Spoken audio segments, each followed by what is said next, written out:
Taking a look at my schematic, I have one bottom shelf. This shelf runs from the left side to the right side, and it fits between these sides. My total width of the project without the top is 24 inches. My left and right side are 3/4 inch oak veneer. So if I take my 24-inch width measurement and I subtract the thickness of the left side and the right side, that gives me a length of 22.5 inches. The depth of our project is 12 inches. My face frame is 3/4 of an inch, but I also have a 1/4 inch back on this project. So 12 inches minus 3/4 for my trim and a 1/4 inch for the back gives us our 11-inch width measurement.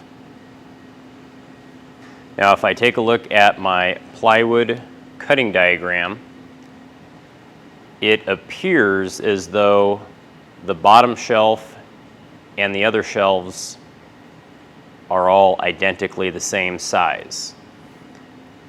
That is only partially true, because if we take a look at our schematic, we do have pilasters that our other shelves sit on. Those shelves will end up being a little bit shorter than the bottom. Something to keep in mind as we plan this out. With my remaining material from my half a sheet of plywood, I need to get the bottom shelf as well as 3 additional shelves out of this material.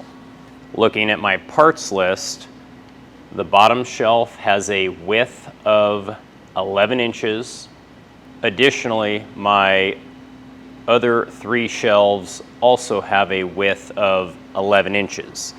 And again, this is because the side of our project is 12 inches minus 3/4 of an inch for our face frame and a 1/4 inch for the back.